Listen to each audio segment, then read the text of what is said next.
My approach is much more about, let's look at the big picture.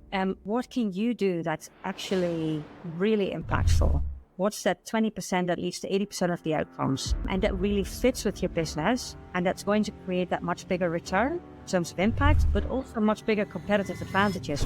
Melanie Velde, sustainability expert, author, and the founder of Big Tree Global. There are a few really successful businesses that really impact with far better returns, impact returns, but also with much better commercial outcomes than the vast majority. And so I really wanted to understand why is that. So what I actually find is that there are... You founded this organization, so what drove you to do that? Thought poverty was just terrible and unacceptable and unnecessary. And it really opened my eyes to how much more business actually can do and has a role to play in our global issues, but also that it's very challenging. And you know, if all businesses did that, we'd pretty much solve the bulk of poverty and the rising inequality in the world. You mentioned 4 areas. What are the 4 areas? Okay, I will. In this episode, we'll be diving deep to explore how businesses can become leaders in sustainability, embrace innovation to solve global challenges, build a loyal customer base that cares about making a difference.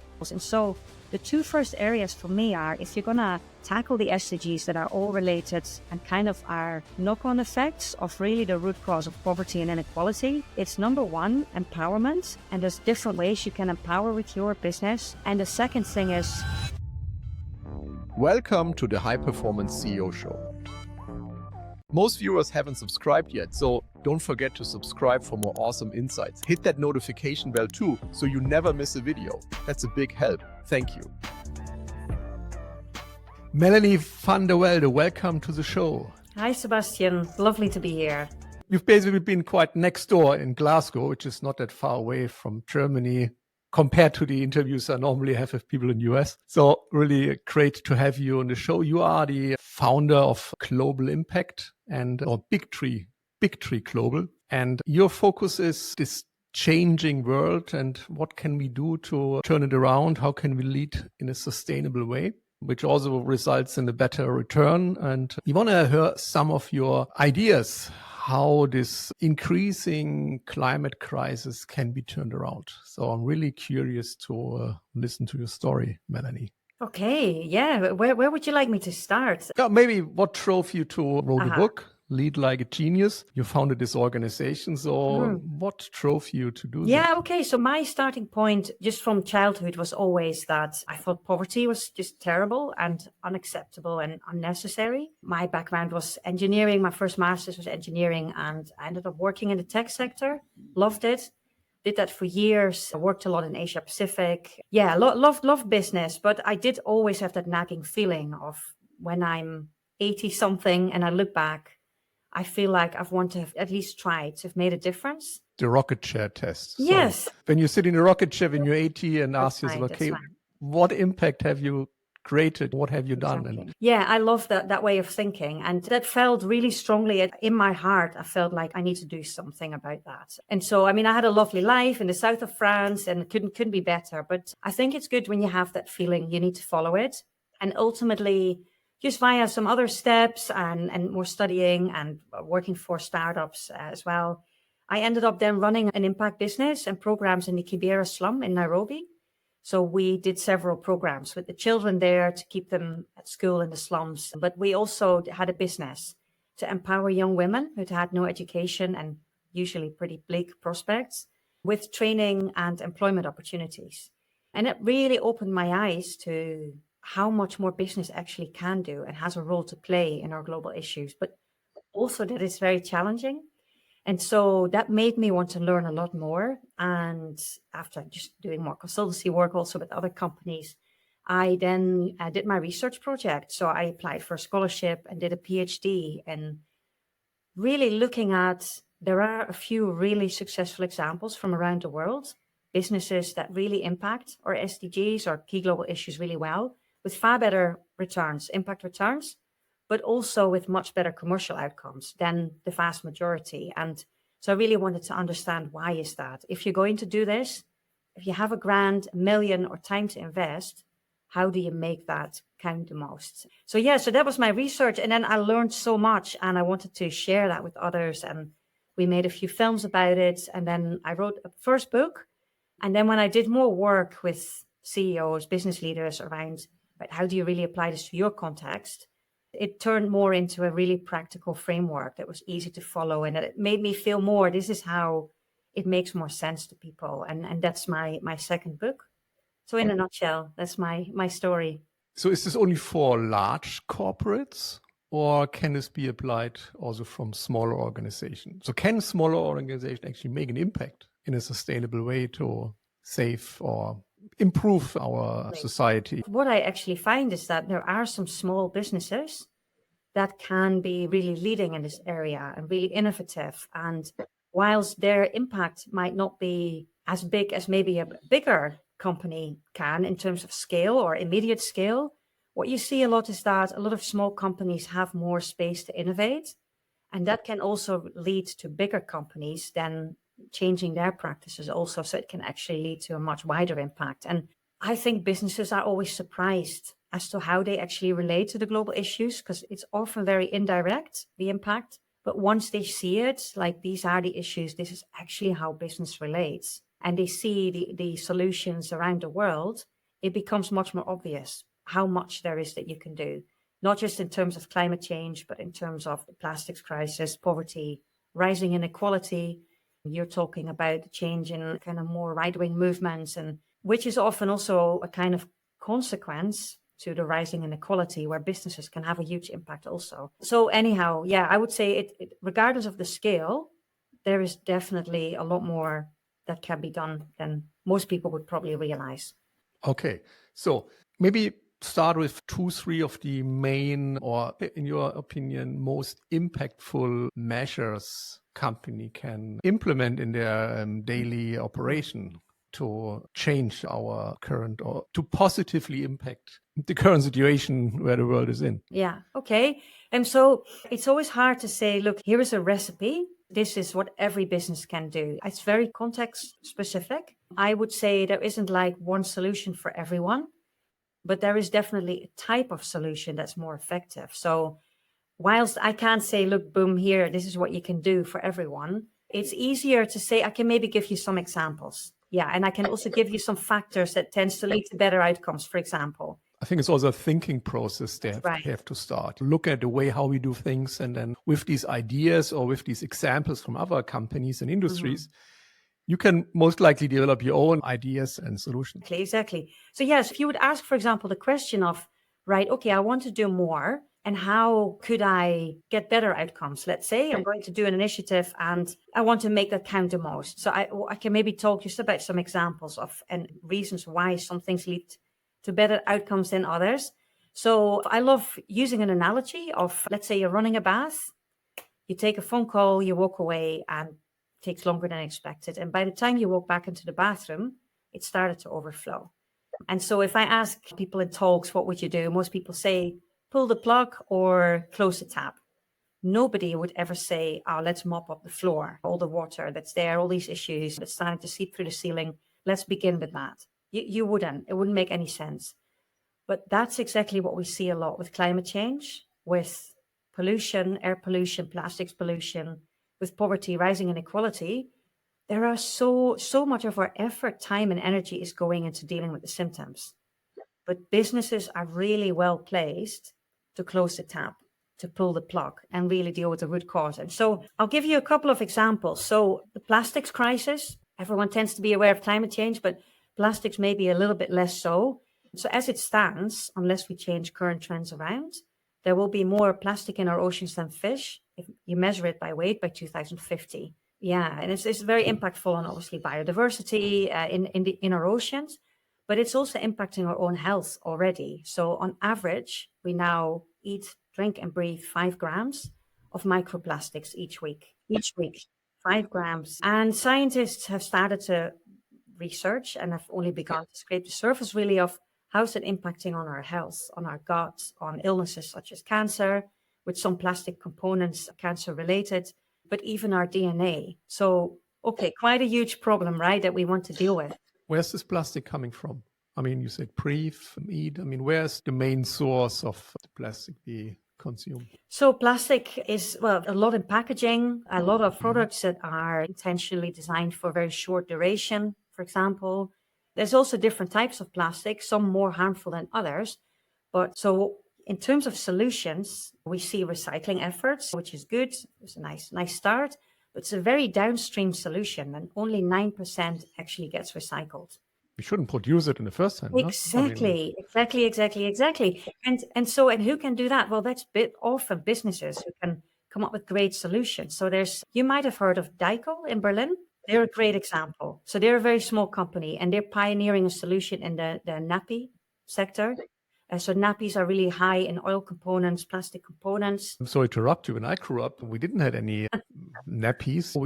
They're made of wool, so we had to wash them. Yeah. And I mean, it's certainly not the most convenient way of handling that, but it's certainly more friendly to the environment. No? For sure. But it's interesting you say that, because actually see the solutions that tend to work and scale are the ones that are ideally as good, as high quality, as convenient as the less environmental or social kind of products or services. So ideally, you want a solution that is as convenient, but that is not as damaging. And so Daikel is doing that. So they have diaper inlays that are fully compostable, but like with many kind of then compostable solutions, they don't actually get composted. So they have put a model in place whereby they work with communities. They collect the nappy inlays at the end of the week, so nothing escapes the cycle, and they get composted with the families. Also, it gets turned into very fertile soil. So it's also really nice kind of social, engaging people, increases loyalty with the product also, obviously, subscription models and everything. So it's good from a commercial perspective. But then they plant fruit trees with the fertile soil, and the fruit is then in turn used as baby food.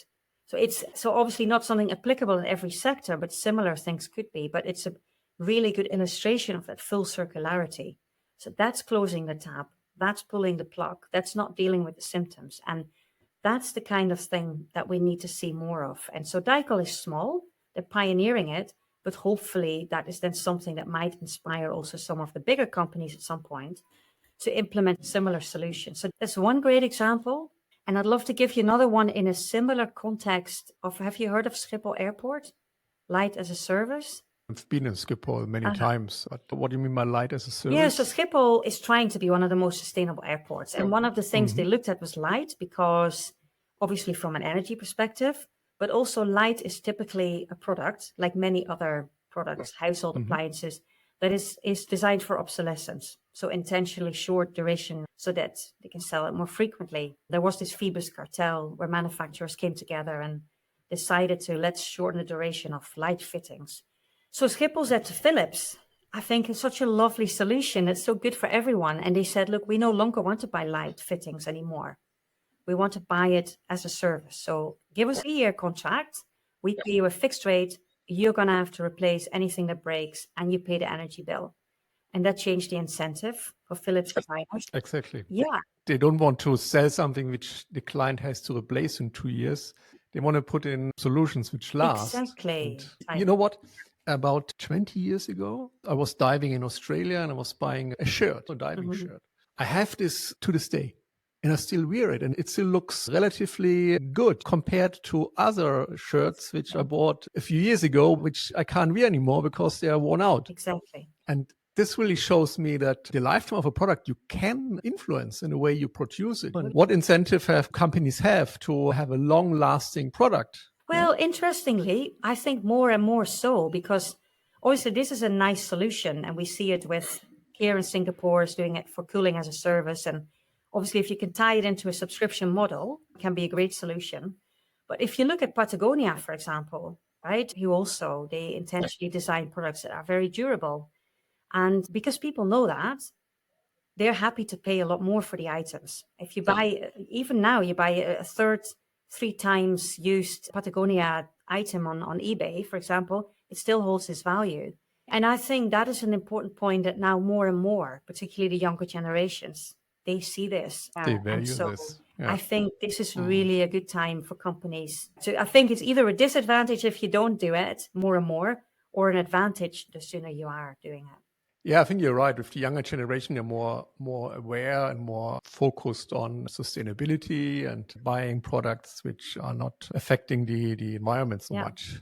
But it's the process, no? There's still majority, I would say majority of, I mean, especially people who don't have the buying power, they often, select the probably less environment friendly product because it's cheaper and this is what they can afford. And there are companies, they have to, I think, go in the lead and change this without the commercial results, or without the immediate commercial results.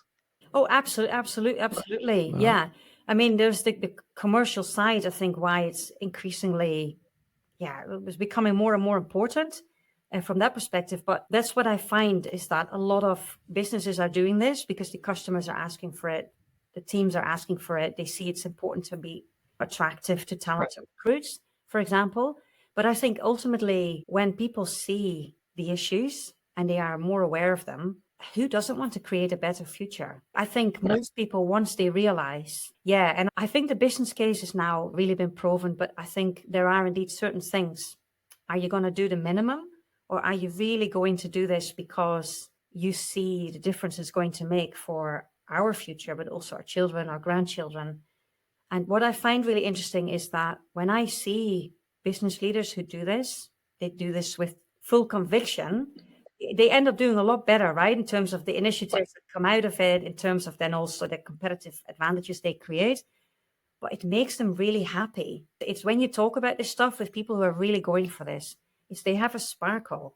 And I'm not saying that other people who don't, they don't have a sparkle. No, but you create long-lasting impact. Yeah. And you also, I mean, for your organization, it touches so many areas of your business. I mean, you started with employer branding. You know, if you are environment-friendly organization, then you attract the younger generation and you're much more interesting for these type of people and they're looking for a job. Absolutely. And how do we reach those people? I mean, how do you create the awareness? And how should they start? Is there a process? Is there a methodology they can apply in their organization? Is it okay? Now, systematically look at everything we do and see how can we change it to decrease our footprint. Do you teach or do you help them to go through this process?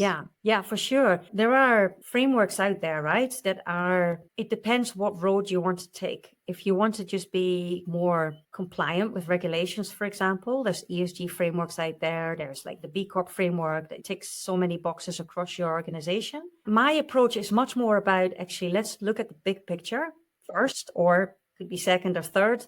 But what can you do that's actually really impactful? What's that 20%, at least 80% of the outcomes? And that really fits with your business. And that's going to create that much bigger return in terms of impact, but also much bigger competitive advantages. Because, I think it's good to touch on that point because you're saying indeed, like younger people want to work for companies that do this better. But people are starting to ask questions about that, particularly in the US. And I understand why, because it's true. If you are more purpose-driven, studies like Deloitte show companies grow 3 times faster, right? Through better customer loyalty, customer referral figures. 86% of millennials say they'll work for companies with a pay cut if there is more of a purpose, that kind of thing. But there is purpose and there's purpose. There are so many companies that started this that were innovative and you knew about that. And so like a Patagonia, for example, an Interface, they're the ones that really get those benefits. But if you're more following and you're compliant with regulations, people don't get as excited about that. If you as a company start to recycle, it's unlikely people are going to come and specifically work for your company because you recycle.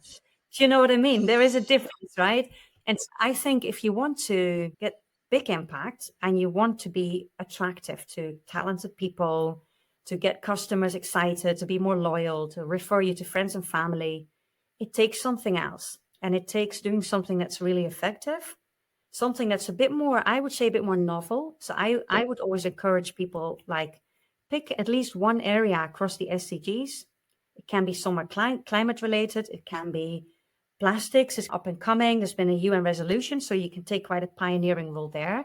It can be poverty, social exclusion, inequality related. Do something that fits with the passion of yourself as a founder, as a leader, or your team. and get really good at that and communicate it well and do it really effectively. So that's more my focus. And so I like to always start, I guess, maybe from an engineering background with what are the problems? What are the SDGs? But simplify them. Like, what are the underlying causes? And then that's very much the framework I use in my book, in my workshops, is actually really 4 areas where companies can have that high impact. And as part of their companies, supply chains, or wider context, let's look at the innovative, really successful examples from around the world. And let's, with questions, with exercises, tease out ideas that you can apply as part of your business model that work really well. And then pick some quick wins, pick like maybe a bigger one that takes longer, and develop a roadmap and run with that. That's more what I tend to do. And you mentioned 4 areas. Yeah. What are the 4 areas? I will. I think it's always a bit abstract to do it like boom without the examples. Or maybe you start name an example first. Yeah, let's do that.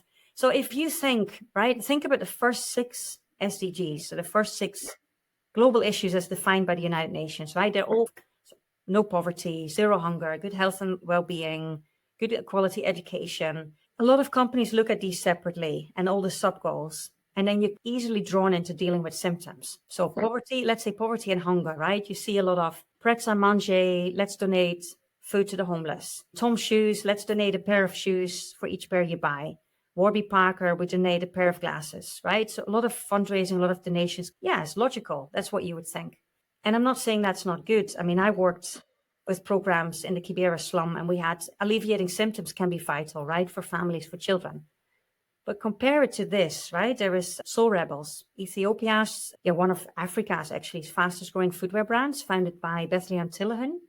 And I love how she says it. She says, if you give a child a pair of shoes and it grows out of it or it wears out of it, then what does it have? But if you give parents a job, the whole family will always have shoes. They might not need shoes, right? They might need antibiotics or a school uniform. And so she has opened manufacturing facilities in areas that need economic development. And she pays her workers 3 times the industry average wage. Goodwill Solutions in Northampton does that also in deprived areas. They do it really, but it's how you do it also. They do it really well. They're in the FTSE fastest growing companies in Europe. And I can give you countless more examples. And so the 2 first areas for me are, if you're going to tackle the SDGs that are all related and are knock-on effects of really the root cause of poverty and inequality, it's number 1, empowerment. And there's different ways you can empower with your business. And the second thing is just payments. And that doesn't mean fair payments, and it doesn't mean paying everyone the same. It means reflecting contributions made within an organization, within supply chains. And if all businesses did that, we'd pretty much solve the bulk of poverty and the rising inequality in the world, and all the consequences of polarization, extremism, and things that kind of come and stem a lot from that cause. So there's those 2 areas. And then there is the planet side. And there's questions there that I use in my framework that tease out initiatives that are those light as a service example, the durability, for example. So really, what do you do that's most effective before you get I like these ideas. Yeah, so in a nutshell, yeah. And then the 4th area is health and well-being. Actually, in all 4 areas, whether you intentionally do it or unintentionally, you are impacting these as any business does. Yeah. But it's then how do you do that, and how can you make your impact be way better? I hope that makes sense. Completely. And you wrote this book, Lead Like a Genius. And maybe can you give us a kind of a summary? I mean, I guess many of these points you mentioned are mentioned in this book. What is the overall focus of this book? I guess it's for executive leaders to give them inspiration and ideas. Yes, I would say the book in a nutshell is really the best examples from around the world compared to others. And it explains, I've tried to make it as short and simple as possible, why they lead to better outcomes. And so the factors behind that, why the balance with kind of the commercial side is so important also, that still matters as much as if you weren't making impact. And so it gives you these examples, and it triggers with questions, ideas really for your own context. Yeah, I would say that's pretty much in a nutshell what it is. And then the end of the book, it just takes you through, if you were going to implement this, how you could do that step by step also. Yeah, from going from a vision to initiatives that you could run and how you pull that into a roadmap and a business case. Nice. And then you do speeches and workshops around this topic and consult companies. Yeah, so I mostly focus on, indeed, workshops, coaching. We're also running an impact trip to Amsterdam, you mentioned earlier. So it's really for people that want to take 2 days full in. We're going to visit global best practices and apply the concepts. So yeah, I would say those are the key things for now. Okay, so I see Amsterdam, September 24. Everyone in Europe who wants to learn more about how to create an impact, join this event. And yeah, thank you so much for this enlightening conversation. I mean, it's a very important topic. And yeah, the world needs to wake up, I guess. Otherwise, when I see these pictures on your website, this or this, frightening how this future could be if we don't start doing something now. That's absolutely right. And yeah, I think when you see the pictures, obviously it really nails it down to like, it's either a future that looks more like that or that. And it's a burning forest or a flourishing forest, for example. I mean, one example of the pictures you had on your website. That's right. Yeah, and I think maybe the surprising thing for people is that I think we've traditionally thought a lot more the answers are going to come from maybe more from government, NGOs. But I think the more you actually look at it, the answer is in the hands of everyone. Yeah. Every individual. It's our world. I mean, we can't just wait until the government is doing something. It starts at a small scale. So thank you so much, Melanie. Really enjoyed this and need to spread this message and educate the world. And you're doing a good job doing that. Well, thanks. Thanks for having me, Sebastian. It was lovely to join you. Thanks a lot. Hey, I'd like to make a quick announcement. I've got something exciting to share. As a listener of the High Performance CEO Show, you are already part of a community that values growth, excellence, and pushing boundaries. I created the High Performance CEO Hub, which is a free community where you can connect with me and other listeners, get behind the scenes insights, learn how to improve performance and efficiency, and find accountability partners to grow together. Go to www.thehighperformanceCEOHub.com and join us today. It's free, it's valuable, and it's waiting for you.